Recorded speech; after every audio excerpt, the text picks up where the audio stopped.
Certo. Bene.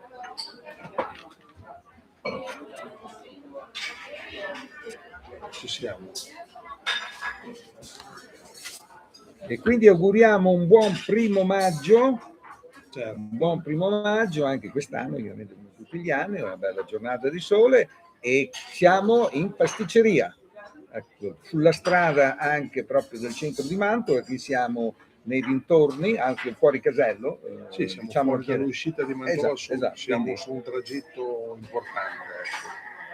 sì, chiaro che bisogna, insomma, si esce, poi non è proprio lì nella rotonda, però leggermente appartato, quindi 500 metri. Posizione strategica, quindi per la pasticceria Antoniazzi, che nasce proprio così. Esatto, nasce qua.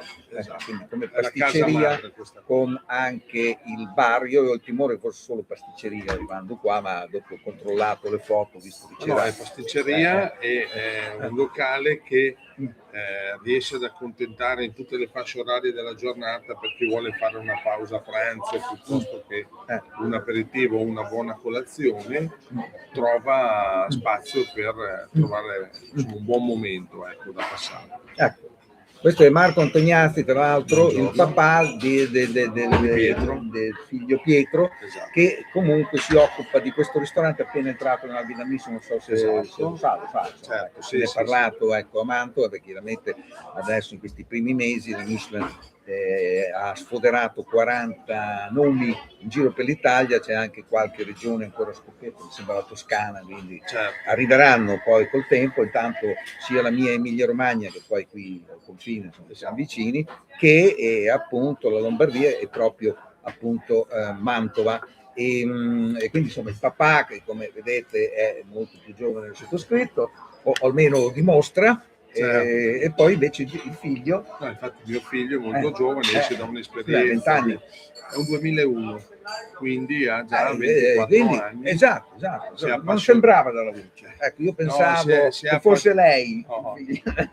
Si è appassionato all'ospitalità, alla ristorazione, ha fatto il suo percorso e adesso insomma già da un anno si sta occupando di questa realtà mantovana che è il ristorante Il Cigno.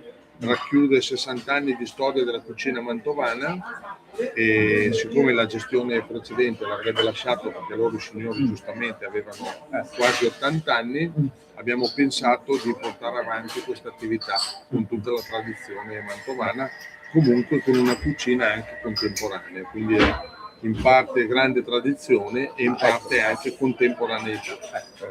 Si va avanti, ecco, esatto. Quindi con la ricerca, chiaramente non dimenticando il passato. E tra l'altro qui, diciamo, la provincia di Mantova è stata, ma è ancora a buonissimo livello, cioè la provincia pro capite con più stelle Michelin, perché fa Pescatore Santini e poi Chistello l'ambasciata e poi forse c'era anche l'Aquila Nigra che è chiuso poco prima del Covid. Dobbiamo comunque noi preservare e custodire la tradizione, i piatti, e dobbiamo essere bravi anche a non diciamo omogeneizzare tutte i sapori e i gusti del territorio, perché il mercato tende un po' a fare quello che piace a tutti.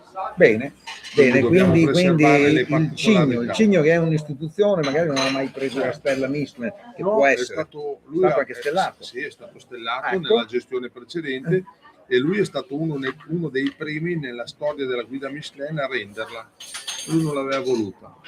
È menzionato l'ha presa, no, perché adesso ultimamente non la riprendono più indietro, non fanno più il reso. Lui l'aveva presa e non l'ha voluta, dopo l'ha restituita.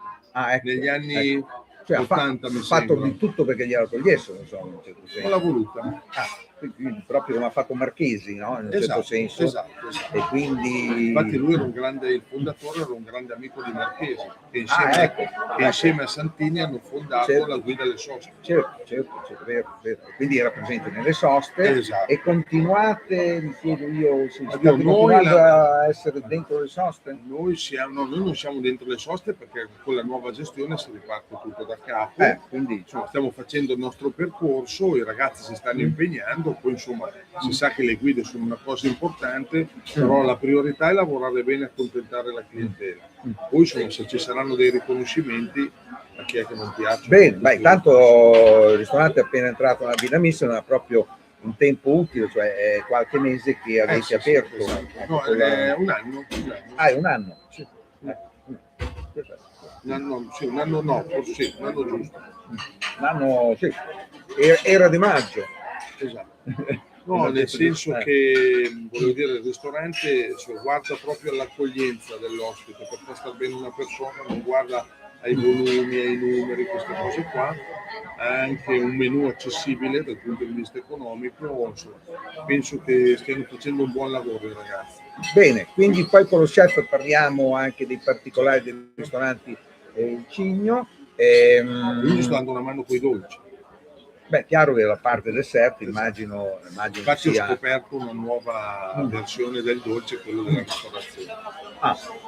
Un po' come è un'altra cosa. C'è quel famoso pasticcere che ha un bar in realtà in Sicilia, particolarmente noto per giocare, Assenza, Corrado Assenza, che in realtà fa queste cene in giro per l'Italia come pastry chef, ma in realtà lui ha come voi qui San Bagnolo, Bagnolo San Vito. Devo prendere confidenza col nome e cognome. Ecco, quindi sta accadendo questo anche qui a Mantova, quindi con i vostri signature, no? Dessert, che sarebbero, visto che siamo qui nella casa madre. Per esempio, vista la posizione, lì per esempio abbiamo riscoperto il budino belga, che è un dolce budino belga. C'entra col Belgio? Sì. Perché sa, Bernese so che è un'altra cosa. Belgio perché è un dolce che nella storia, nel commercio di cavalli tra il Belgio e l'Italia, una signora che era andata ospite in una famiglia in Belgio si era portata a casa questa ricetta di budino, che è molto buono col caramello, e adesso noi l'abbiamo messo in carta. Ma perché il budino lo fanno anche senza caramello, evidentemente. No, è una ricetta particolare del caffè, del cacao. Cream caramel, no? Ma si avvicina molto al bonnet, ma non è il bonnet. Come tipologia. Quindi è cioccolatoso, come andiamo più... Sì, non troppo però, il bonnet è molto più cioccolato, questo invece ha solo un po' di cacao, un po' di caffè, quindi da provare assolutamente. Un po' di marsala, sì. Bene, quindi altre invece specialità qui della pasticceria aperta dalle 7 alle 20. Esatto, noi insomma la nostra grossa specialità della zona è comunque la torta sgrisolone, che ha 600 anni di storia, e adesso insomma è un dolce veramente fantastico. Che viene fatto e poi sbriciolato. Viene rotto perché non si spezza ma si rompe, è un dolce da condivisione, un dolce che piace a tutti, è un dolce accessibile a tutti, è un dolce che viaggia, è un dolce che racchiudiamo tutti con un piacere nel tempo. Quindi come nasce? Tondo com'è? È rotonda, sì, è rotonda. Noi la facciamo in cerchio, tutta una frolla sbriciolata, un crumble, che poi viene cotto, ricco di burro, farina e zucchero, è fatto con la farina fioretto e le mandorle, e quindi insomma è un ottimo dolce da provare, si può anche spedire, insomma è molto è un dolce che nonostante abbia 600 anni è contemporaneo. Quindi sarà nato per caso. Ma Dio, insomma, è una tradizione, è un piatto popolare, perché quando un dolce ha una storia così lunga è perché nel tempo ha saputo tramandarsi di famiglia in famiglia, quindi non possiamo mica dire che non sia vincente. Quindi Antoniazzi. Esatto. Antoniazzi vuol dire fiducia, non so, sembra un po' un carosello, Antoniazzi. No, io faccio anche parte di una sezione molto importante in Italia che è la APEI, che la vede qua sulla giacca. APEI. Siamo gli ambasciatori della pasticceria italiana. Sarebbe Associazione Pasticceri e Eccellenza Italiana. Mentre invece qui vedo che abbiamo il QR code tutto brandizzato, quindi poi abbiamo le bustine del caffè, chiaramente Antoniazzi, sono le due versioni. Esatto, canna sì, tutto brandizzato, fronte retro. E adesso per esempio in questo momento anche le ceramiche vedo che vi trattate molto bene. Invece il caffè, perché qui praticamente in effetti siete segnalati, un po' come viene in mente il pasticcere dei Marchesi si chiamava, che poi è diventato il pasticcere più famoso del mondo, parlavamo di Marchesi, il Gino Massari, sì. Esatto, sono famosi appunto pasticceri, poi certe volte sono anche bar. Cioè, sono sia nella guida dei bar del Gambero Rosso che nella pasticceria. È un momento dove uno può prendere un buon caffè, fare una colazione, una pausa durante, ci sta che la pasticceria sia anche caffetteria. Esatto. Un modo di viverla con la quindi il caffè, Segafredo. Qui abbiamo Segafredo, giù alla Ferrari abbiamo Illy. Ecco, perché non abbiamo parlato poi di tutto l'indotto, perché l'ultima novità è il cigno. Esatto, quello che dicevamo che c'è mio figlio. Esatto, è il motivo perché io mi trovo qui, segnalato dalla guida Michelin, mentre invece comunque oltre questa casa madre abbiamo in centro a Mantova c'è il caffè Borsa. Che sarebbe Borsa anche qui, però no, questo è Antoniazzi da casa madre. Noi abbiamo rilevato il caffè Borsa storico di Mantova nel 2010 e abbiamo fatto un distaccamento. Poi abbiamo i due musei della Ferrari, quello della Formula 1 e quello delle auto classiche a Modena, dove abbiamo caffè bistro anche lì. Poi c'è lo Zanarini a Bologna. Caffè Zanarini a Bologna, quello dietro quello che adesso abbiamo la gara decidendo, voi l'avete gestito fino dal 2013 e adesso è tornato quindi è aumentato l'affitto, vogliono aumentare l'affitto, hanno già aumentato, ma era molto meno. Io guardi, no, l'affitto è stato un aumento importante, era su tutti i giornali. Penso che insomma cercheremo di fare del nostro meglio per riuscire a continuare la gestione, però il mercato è libero, giustamente. Sicuramente il nostro settore non è un settore dove le marginalità, cioè noi non siamo quelli che paghiamo una borsa a 10 euro, la vendiamo a 3.000 euro, perché noi abbiamo i costi della manodopera che si avvicinano al 40-50%. Il nostro è un servizio, non è un food cost. Il food cost è un'altra cosa. Noi abbiamo, cioè il food cost può anche essere sul 25-30%. Abbiamo la manodopera che ha il 40-50%. Quindi non è compreso. Che il food cost è solo in questo momento qua è uno dei problemi della ristorazione e dei locali con il servizio al tavolo è il valore del personale, che è la cosa più importante. Il servizio è che non c'è il servizio da fatto bene o fatto medio, c'è il servizio o c'è il disservizio, e il servizio ha un costo importante. Bene, qui invece è tutto a posto, quindi ci starebbero bene anche le fatidiche 3 tazzine. Dopo, per i chicchi del caffè non lo so, ecco, per quanti, perché lì chiaramente abbiamo tutte le carte in regola, più di così noi continuiamo a impegnarci. Non testate il caffè voi proprio direttamente, lo tostate anche? No, noi non abbiamo la vi affidate a Segafredo, esatto, quindi in tutti. Piuttosto che Illy o anche ci sono delle partnership anche con altre aziende.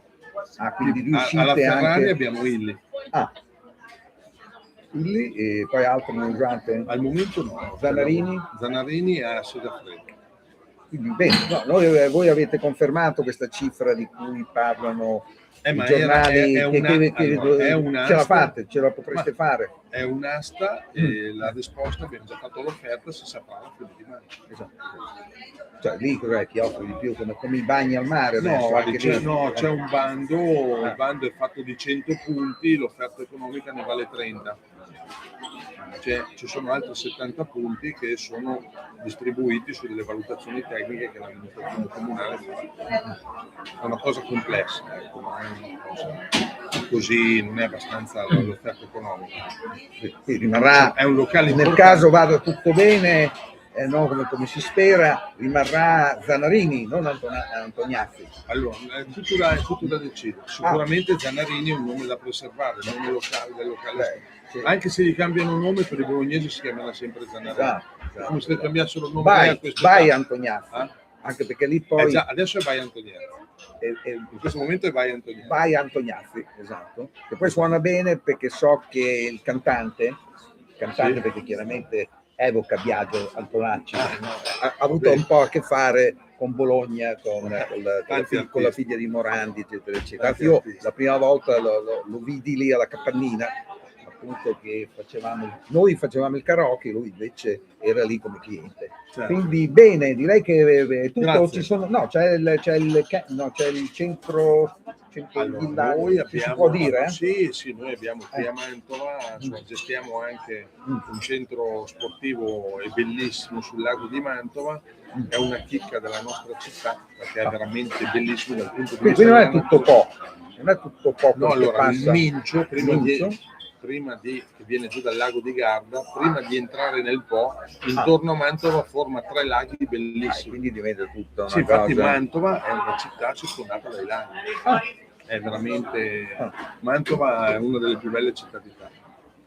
Quello ma poi anche la qualità della vita, la serenità. Pensate che ha tenuto anche un concerto Kay Jarrett a cui ho partecipato, che non è, insomma, lui deve piacere chiaramente il posto, la location. E quindi devi considerare che in questo momento qua le persone piacciono anche delle cose un po' veloci da fruire, no? E Mantova è una città che in 1 o 2 giorni te la godi tutta, quindi può essere una bella tappa. Quindi andiamo a vedere subito, perché poi in realtà sono sempre stato poco qui a Mantova, nonostante la vicinanza con Verona, però l'arena è una cosa e l'altra, io giro, però adesso forse potrebbe essere l'inizio, perché poi arriveranno, mi sembra di capire, altri successi. Quindi grazie di tutto per l'intervista e complimenti agli Antognazzi. Poi c'è il figlio Pietro, c'è anche il fratello, mi diceva. C'è il mio fratello, ci sono le mogli Barbara e Elisabetta, insomma è un'attività di famiglia. Andiamo a stoppare, continuo. A posto. Bene, continuo benissimo. A fare le mie robine. Grazie io. Di tutto. No, grazie a lei. Adesso io andrò, sento lo chef se ha tempo.